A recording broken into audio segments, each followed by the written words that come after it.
listen. Never in my life associated the word boring with baseball. We know what's up. Me? Yeah. Famous? Yeah. And I'm like giddy over there smiling like, we're about to win this shit. Did everyone give you crap? Give me a good host story. I'm not picking it up. We both love the game. We talk about it every day. Getting on baseball. Having some popcorn, you're fooling around your phone. I'd have to wait in line for 3 hours. Hang on, because it's about to be a wild ride. All right, there's no human being on the planet I'd rather be talking to right now than Tanner Banks. That's a fact. It's a fact. Wow, that's a bold statement. I know. Well, I know this. You're the only human being I know that has shown such a commitment to the Baseball's and Boring brand that he carried around a book and a T-shirt for the entire time during a Green Day concert. So, yes, so I appreciate you. I appreciate you in so many ways. Thank you, my friend. You know what? It's a shirt that I find my wife wearing more than I do. You know, she kind of adopts a good portion of my clothes, but it's always around in the Banks household. It's a good shirt. And, it is. And now you have more on the way. You're more coming. And we've been negligent in not giving the Banks family more T-shirts. So I apologize. So you deserve more. I'll tell you what, it's a great conversation starter too. Is it? Yeah. Everyone's like, "Oh, cool shirt," and then they see it's got the laces on the lettering, and yeah, it's always even in the clubhouse, it's a conversation starter. Well, I gave who was it? Strom has one. The Strom's in the book. Strom, Marsh has one. I probably gave some others to other guys. Oh, I gave Schwarber a sweatshirt once. That's next level. I feel like that it was bad timing. You probably threw it away, but still, point well taken. Who doesn't like that message? And also, I could give you a QR code if you want to make sure if anyone asks where you get the shirt, so you can just. That'd be great. So, that'd be great. But yeah, so we met each other. He said the aforementioned Green Day concert, which was a good time. You were with the White Sox. You did have a mustache, I think. I think you had a mustache. How long it's kind of a staple of the brand, honestly. I know. We're gonna get to that because I like some good mustache talk. Because I just was at a game last night where I called it the Tom Selleck Classic. Paul Skeens and the Red Sox rookie Peyton Tolle. Yeah. So yeah. So but yours is. Well, let's start there. When did that happen? Because that's not everyone can grow a mustache like that. It's like you can grow a mustache, but not everyone can grow a mustache like that. Oh man, I look around the league at different guys like Spencer Strider, Dylan Cease, Snyder. What's his first name in Toronto? Oh yeah. Just caterpillar mustache, like true fireman mustaches. This one goes back to, when you first start growing facial hair, everyone talks about wanting to grow a mustache and all that. And that was really, and still really is the only area of my face where it grows in. I'm fortunate that it fills out and looks moderate. I'm not going to say it looks decent. You get mixed feedback, but really in baseball, people dabble with it throughout their minor league careers. There's kind of a little bit of mojo that goes with it, but coming up through the White Sox organization, seeing Carlos Rodon and Dylan Cease, carry their mustaches, if you will, and kind of get a little bit of recognition for them. I was like, I can grow a mustache. I'm going to jump on board with this. And it has definitely become kind of a identity in a sense. During the off season, I don't typically have a mustache, but a lot of people recognize me with a mustache now. However, I do get a lot of auto Kemps, which I get from an outside looking in, you see a mustache and that's how you're identifying someone, but are they that similar? Come on. Well, first of all, with all due respect to Otto, who I really enjoy talking to, you're the Otto Kemp, people are coming up to him and saying, "Hey, are you Tanner Banks?" Let's be real. Well, I've had a couple of people, people on the field, like I'll stop and during BP, they'll give their BP pass or whatever. I'll stop and sign for, whenever there's kids and whatnot. And even yesterday, I stopped for some kids, and one of the kids was like, "Who's that?" And I hear the dad, "That's Otto Kemp." I'm like, all right, you're not paying attention well enough, sir, because he's not on the team right now. Oh, that is the worst when you hear the murmuring of like, "Hey, can you sign? Can you sign? Can you sign?" Who's that? Like, yeah. I mean, it's happened to us all. But I would say classic mix-up across the board with people, That's okay. But so when was the launching point? When was the date? Oh boy. Because I'm trying to pull up this photo. So when we met, it was 2023. So that was February 2023.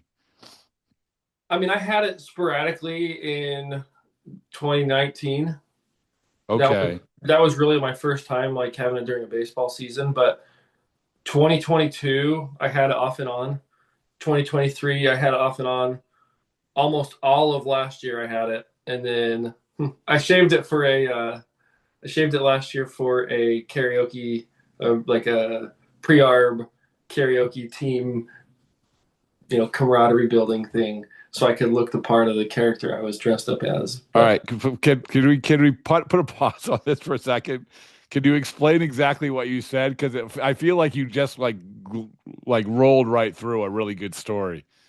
I did roll through a really good story. So we, every team has like their little, not rookie hazing type things, but little events that they do, whether it's dress up or sending the young guys off to get coffee or something in the city in their uniforms. We had last year a karaoke session for guys that were under the 3-year threshold or the arbitration threshold. And they gave us plenty of time in advance to prepare, but essentially you had to pick a song and then get a costume or outfit to match the song you were singing. So being who I am and, having a pretty decent memory when it comes to song lyrics, but nothing else, I chose to do an Eminem song. So I had the white shirt and the baggy pants, and I had a do-rag and fake earrings and a big necklace, and the mustache didn't quite fit the outfit. So, oh man, for the sake of entertainment and really looking the part, I shaved my mustache off, and that was the last series of the year last year. Okay. So everyone was on board, and then immediately like, "Why'd you shave the mustache?" I'm like, "What do you mean? Why'd I shave the mustache?" You may be the best teammate of all time. I mean, that is next level commitment. No, not a lot of people would have done that. But I won the karaoke contest. Oh, I would say it's worth it because it grows back. Yeah. Yeah. How long does it take to grow? Like, how long would it take to grow back? I shave it a little, I trim it up with the head razor buzzer thing. Yeah. So, I mean, I would give it maybe 4 weeks if I'm being. Oh. So I'm like, you can see it after a week or whatnot from your typical 5 o'clock shadow. I mean, after 5 or 6 days, there's a little mustache, but it's pretty solid though. I give it a few weeks. So I pulled up the photo.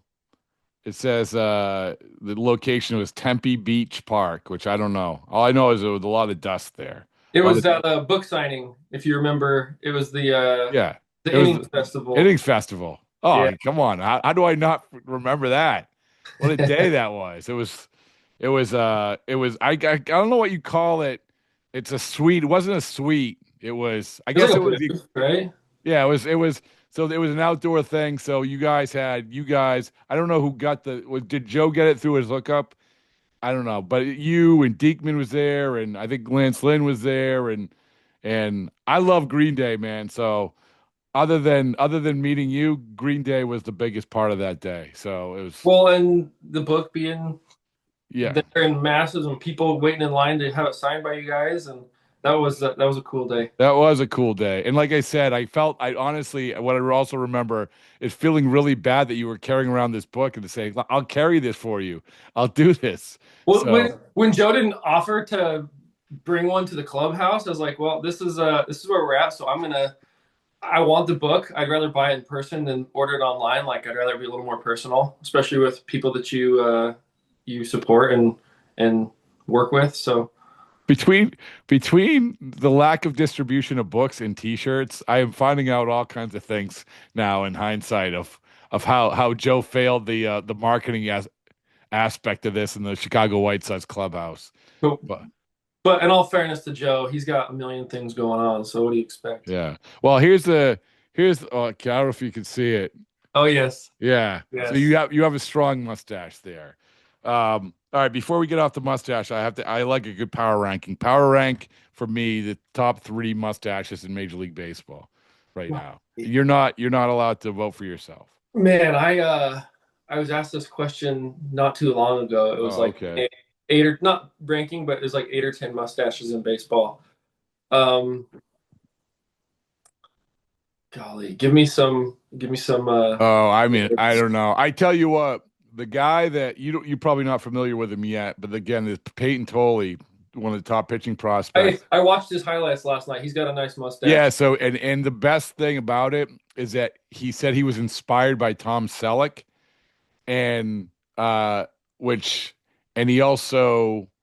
he dressed up as Magnum PI, which I don't know if you remember, that's 80s TV show with Tom Selleck. So he's like the whole connection with Tom Selleck. If like what you have also is a Tom Selleck mustache. Like that is, and that's the highest compliment I can give a human being.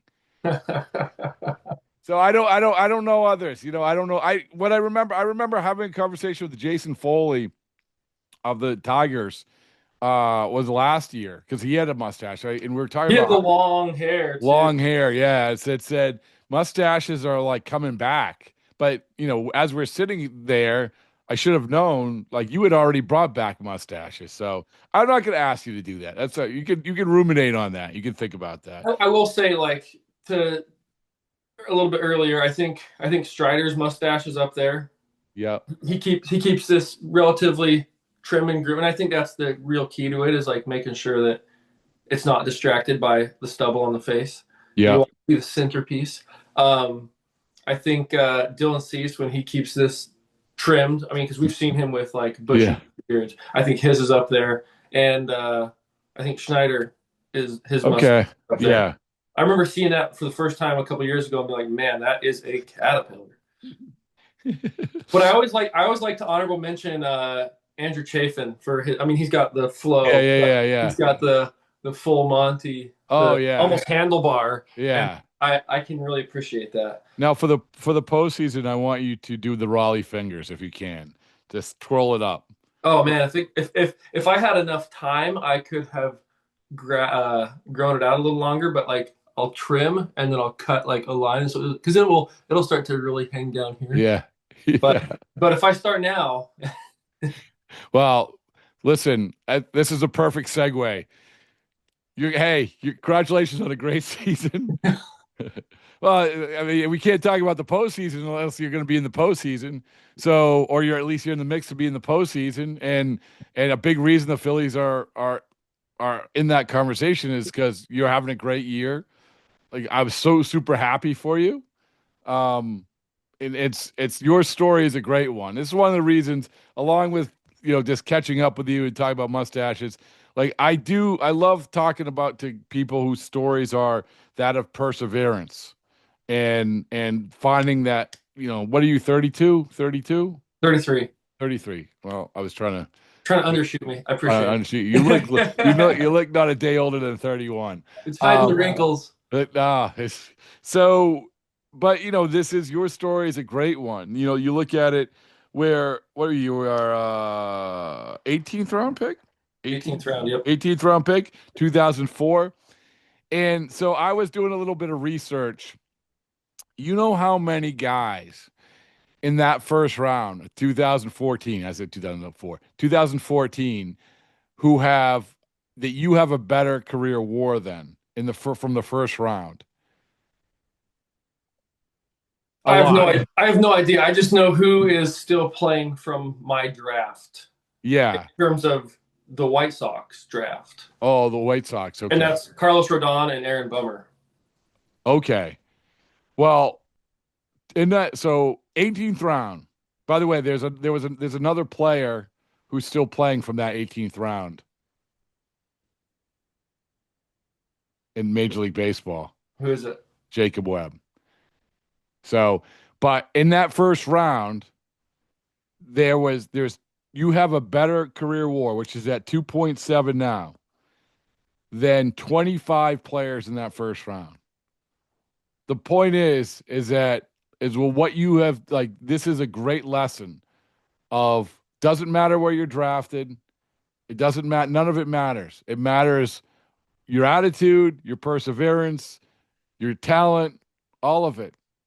So I'm building you up right now, by the way. So, and by the way, another one of those guys that you have a better WAR than, and I'm not picking on him. I admire him, but in 2014, Brendan Finnegan was called up to the majors that same year, right? Remember that?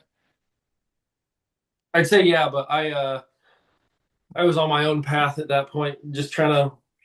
But that's that's what I'm saying. Like, you didn't make the majors until 2022, correct?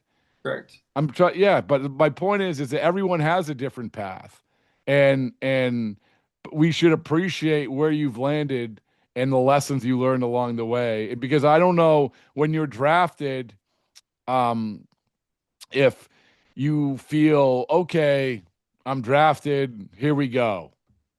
Here comes major leagues. I don't know what you felt back then, because it took 8 years to get to the major leagues, but there must have been so many different iterations of you as a pitcher, you of a person, you of, the ups and the downs and everything else. And all of that sunk in to the point where, holy mackerel, like, you're so good now. Like, you're not only in the major leagues, but you're contributing a major part of a playoff contending team. So going back to that draft, what did you feel? What do you remember? Man, well, first off, I remember being, the last couple of weeks of my college season and not having had a great senior year. I wasn't drafted as a junior because I'd broken my finger on my throwing hand, my middle finger, right before conferences started. So I was kind of trying to play catch up a little bit. But I remember I started asking around, like, man, like, I'm on pace to graduate and get my degree. Like, what should I do with my life? Like, people talk about, what's your plan B? What's your plan B? And I went through this phase of trying to figure that out briefly before I got a phone call on draft day. And funny story, I was in the mountains doing one of those, like, dirty dash mud run, like Tough Mudder, Spartan type things. And I had my phone taped to my arm in a bag so it didn't get destroyed. And I had run the whole race. Like, I'd periodically checked my phone. I had service, crickets all day. And the second I go through the finish line, my phone blows up. I have a message from John Kazanis, who was the scout that had gotten me drafted. And he's like, hey, Tanner, give me a call. We just drafted you in the 18th round by the Chicago White Sox. Touch base with me.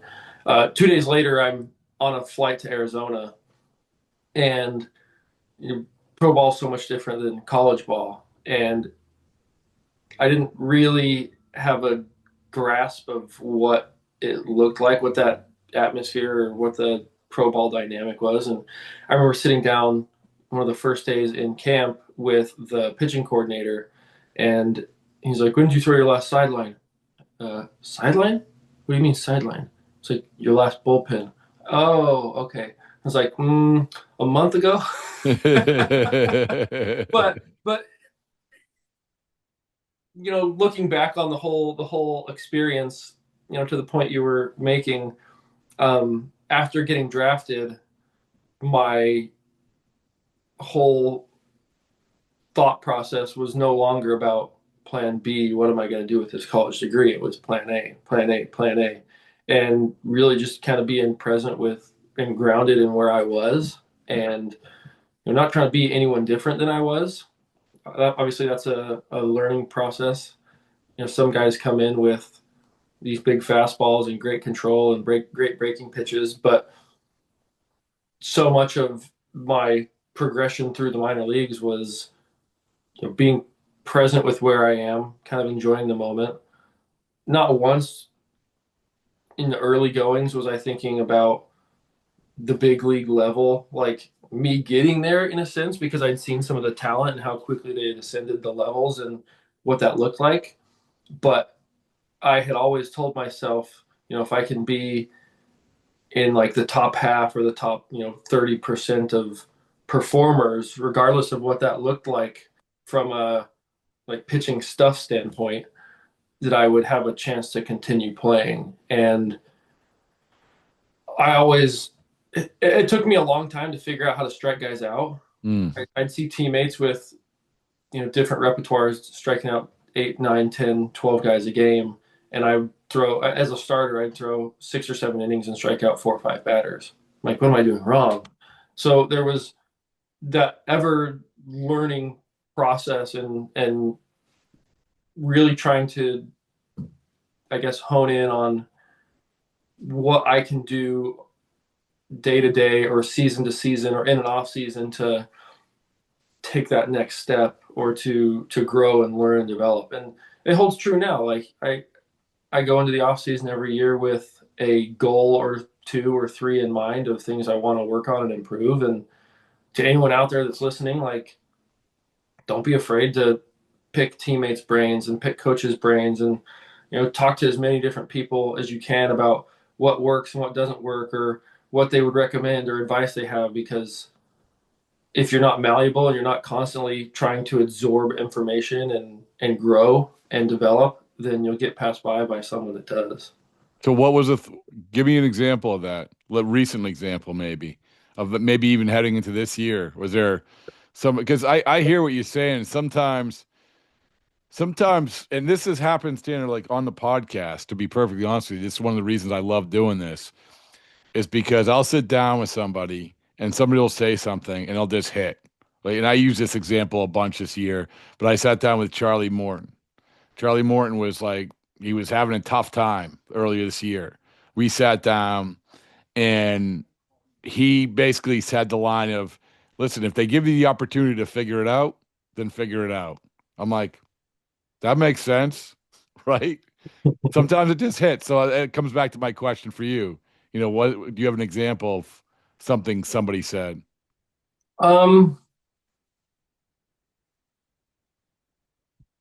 There's 2 in terms of like cues I've used this year compared to the last year versus like something that was a big turning point for me. I'll start with the latter.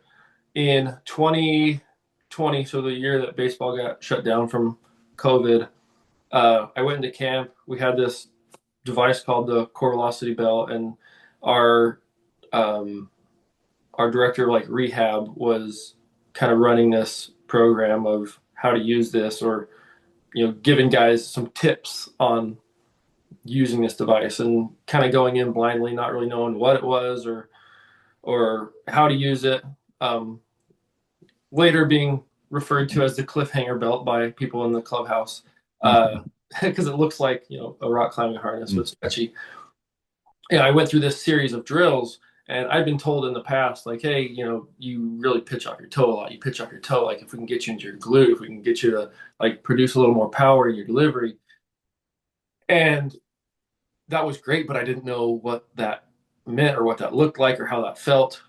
And the belt, through this series of drills, helped me to feel those movements, I guess. And I remember the first game I had gone into, I'm like, okay, I'm going to try to replicate the feeling where like that I felt using this device. I'm going to try to replicate that feeling in a game. So we're doing a little backfield, like inner squad with the Dodgers. I remember thinking, okay, like feel my heel, ride it down the mound. And I remember getting my post-game report, and, in the minors, I was like 87, 89. I'd top out 91. As a reliever, I'd hit, 90, 91, 92 occasionally. And I get my post game pitching report, and I was like 92, 94. It's like, no way. And I went back and forth a little bit of like old mechanics and new mechanics, and I found it kind of strange that I was able to like revert back and forth and see that difference in velocity, which, I'll say like velocity isn't an end all be all, and I'll segue into that in a second. But I was talking to a teammate at the time, Jace Fry, who played part of 4 or 5 seasons in the big leagues, and he told me, because I'm like, if I'm deceptive and getting outs, and I'm above that like threshold of replacement in my eyes, is that gonna warrant making it to the big leagues? And he said, to be completely honest, like in the game today, no, like they're gonna want you to do something more. And when my velo had ticked up from using that device and being receptive to making a subtle change, he told me, he's like, by you being able to throw 2 or 3 miles an hour harder, you check that box. Now your name's highlighted as a potential piece that would be viable at the big league level. So season goes haywire. 2021 comes around. I had used a rock climbing harness that I owned at home to replicate the movements. I come to spring training, spend the year in AAA. I think I averaged like 93.5 on the season, which was like harder than I had thrown really at any point in my career on the top end of like my fastest fastballs. Next year, obviously, made my major league debut, but segueing forward and bring kind of the whole velocity dynamic around. I went into this last off season, after reflecting on last year and what I had maybe been lacking or what I could improve, and one of my biggest focuses was throwing better quality strikes, and what that meant for me, and does that mean throwing more strikes in general, or being better at getting the ball to where it's going to better serve me as a pitcher? And with that came a little step down in velocity. Mm-hmm. My approach a lot of last year was to throw the ball as hard as I could, try to throw it by guys. And I had some more strikeouts. I had a bunch more walks, but I also got hurt a lot more often because hitters are good, and hitters see, 95 to 100 every night. So like trying to throw 95 was something that they were familiar with. Yeah. Your max effort. I mean, your max effort, though, like you talked about, like that's a lot of, you're sacrificing health and you're probably sacrificing command too. Exactly. So, yeah. Exactly. So to the people that are listening out there, velocity is great, and you need that sometimes to get recognized and to get an opportunity. But, the great Greg Maddux said, in this order, you have location, movement, velocity, right? So knock on wood, but that's played a big role in some of the success that I've had this year. And to the point of like being malleable and learning and adapting and trying to improve your game every year, that was a big focus from last year to this year that I feel like has helped me significantly. Would you say that when you talk, if you were going to power rank, because we love a good power ranking, the reasons that you for your success this year, is that the top of the list? Is it also changing priorities of pitches that you're throwing? In other words, are you throwing a different pitch more? What would is it does it this come down, do you think, of exactly what you said, which is of understanding the Maddox thing, location, movement, and then velocity? Or is it like throwing a different pitch more? I think it's different across the board for me personally. One of the biggest things has been focusing on like my mental game. You can talk to any one of my teammates. Like in terms of ADHD, I've got all of it. And there's a lot of times in the past where I've been on the mound and I hear a fan boo, or I have a play or something that kind of derails my thought process on the mound, and being able to use some of the skills that we've kind of adopted to hone that focus and channel that energy towards the next pitch and making a quality pitch and being in the moment of this pitch now right here, or in simple terms, win this pitch. I would say that's top two, top three. The other thing is, one, being in an organization coming over at halftime, I guess the trade deadline. Yeah. Trying to get comfortable in a new environment and things. So being here, having been here all year, knowing the guys, getting comfortable being around the guys. But on top of that, knowing my identity, what is it that makes me effective, and what does that look like pitch to pitch? If that's attacking hitters the same way with certain pitches without giving away all my secrets. Yeah. Yeah. But understanding, like, this is where my pitches play the best, and throwing them there and getting good at throwing them there, like making something that maybe wasn't a strength in the past a strength, and getting comfortable doing it often. I mean, this comes back to exactly what we were saying. Think about all the things that we just went through over the last year compared to, 8 years ago. And there was probably 50 more things along the way, that little things that you picked up that allowed you to be what you are. But to your point, man, the learning just never ends. And it's interesting you talk about the ADHD stuff, because immediately when you're saying that, not to bring it back to the co-author, but Joe is the primary example of this. And I've talked to him about this. Is it right? Is that he's getting bored, with regular season, whatever, pitching, doing stuff. And that's a lot of times what he was would do, whatever it was, hesitations and try to do different stuff. But if you look at the postseason, it was nails, because it was the postseason was everything is, it's clear, mechanism, right? Yeah. So I would imagine having you pitching in these big games, and you did pitch in the postseason, but you're pitching in this environment along with whatever exercise that you're talking about. That's a big thing. I don't think people understand that. That's a big thing of just the focus of it, right?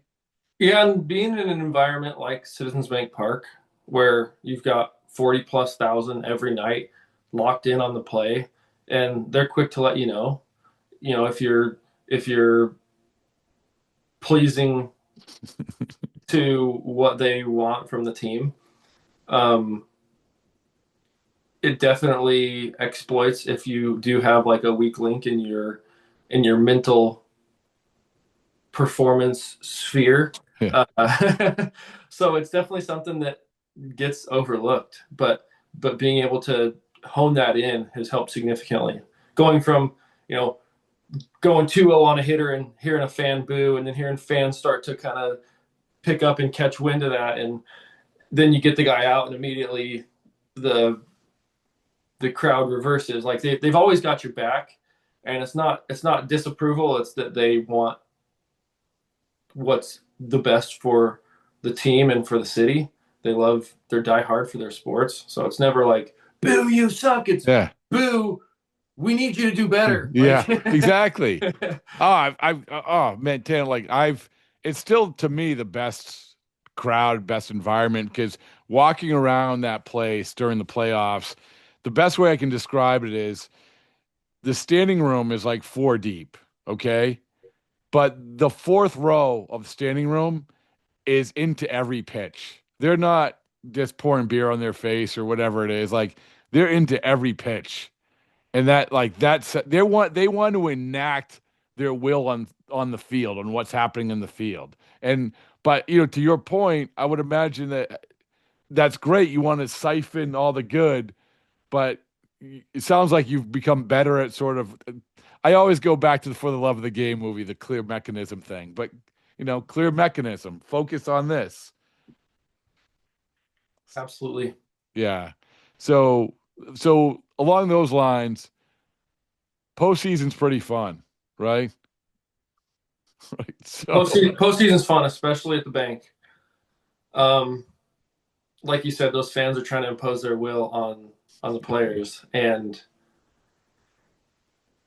having that energy behind you, and having had that energy throughout the year, when opposing teams come in and the crowd really starts to get into it, it fuels the guys. But the opposing teams, maybe they're coming from good environments, but it's different. It's very different.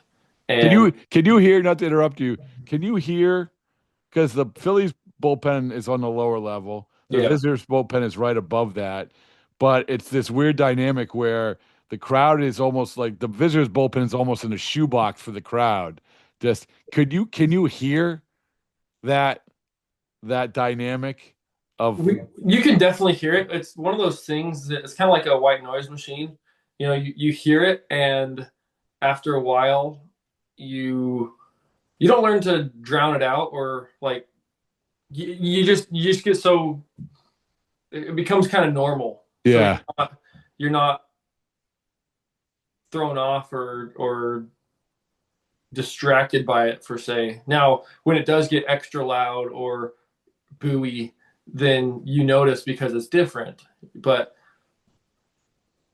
to the point, it's what you get comfortable with in your home. If you're used to 80 degrees in your home, people are going to walk in and be like, "Dang, it's hot in here," and you'll be like, Yeah. "No, this is home." Like, That's a good analogy. The last thing is, and I appreciate your time, man. I really do. Is I talk to my time around the Phillies, the thing that strikes me is the clubhouse, is the difference in I being in different clubhouses.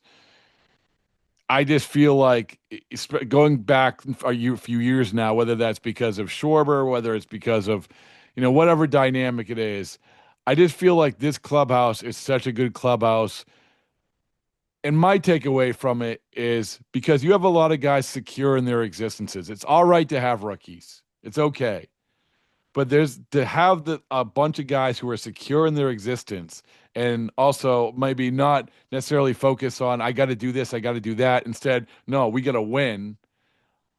I always thought the Phillies clubhouse was next level. You were there. You can describe it better than me.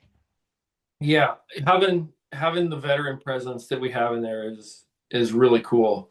You look at the one side of the clubhouse, and you got 80 years of major league service between seven guys, between six or seven guys, and they've done it long enough that they know exactly what they need to do to win, what they need to do to prepare every day, to bring their best self every day, but also they know what that needs to look like from a team dynamic standpoint. And so many of the guys do a lot of things together, golfing on the off day, or going out to eat when we get to new cities and different things, just hanging out in each other's rooms. Like there's a really good team dynamic there, and it starts with the veteran presence. You go into a young clubhouse and they don't know what that looks like per se, because you don't have like the shepherd of the group that is kind of leading the way.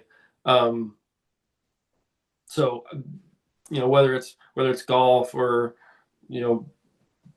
playing cards with the guys, or various stupid games that we play together, like we're always finding ways to mesh and to give each other a hard time, and to compete away from the game. But when the lights come on,